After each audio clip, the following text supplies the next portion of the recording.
ஆன்மீக நண்பர்கள் அனைவருக்கும் வணக்கம். ஹோம் ஸ்ரீ மகா பெரியவா திருவடிகள் சரணம்.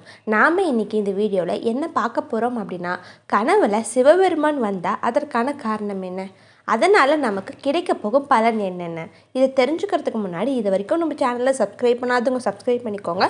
இந்த வீடியோ பிடிச்சிருந்துச்சுன்னா ஒரு லைக்கமே கொடுத்துருங்க. வாங்க இப்போ நம்ம வீடியோக்குள்ளே போகலாம்.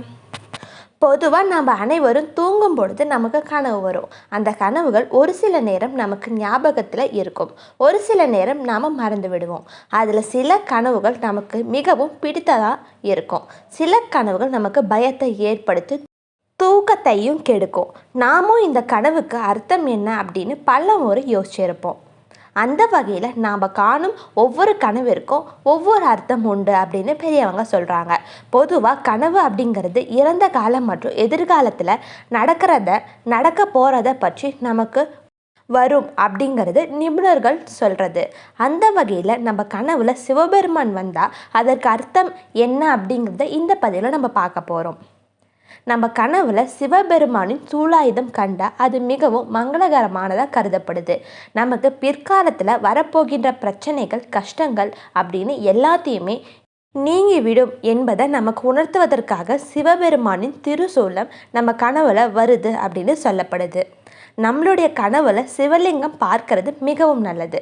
சொல்லப்போனால் சிவலிங்கத்தை கனவுல பார்க்கறது புண்ணியமானதாக பார்க்கப்படுது. இது எதிர்காலத்தில் நமக்கு செல்வத்தையும் மகிழ்ச்சியையும் தரக்கூடியது அப்படிங்கிறதுக்கான அர்த்தம். நம்ம கனவுல மாம்பழங்கள் நிறைய இருக்கின்ற மரங்களை கண்டால் அது சிவபெருமானை குறிக்கும். பிற்காலத்தில் நமக்கு பணவரவு அதிகரித்து நம்மளுடைய பொருளாதார நிலை மாறும் அப்படிங்கிறத குறிக்கும். நம்ம வாழ்க்கையில் முன்னேற போவதற்கான ஒரு அர்த்தமாக இது பார்க்கப்படுது. நம்ம கனவுல சிவபெருமானையும் பார்வதி தேவியும் சேர்ந்து கண்டா அர்த்தநாரீஸ்வரனின் அருள் நமக்கு கிடைக்க போகிறது அப்படின்னு அர்த்தம். திருமண வாழ்க்கையில் இருக்கிற கஷ்டங்கள் பிரச்சனைகள் சங்கடங்கள் எல்லாம் தீர்ந்து நல்ல ஒரு மகிழ்ச்சியான வாழ்க்கை அமையும் அப்படின்னு சொல்லப்படுது.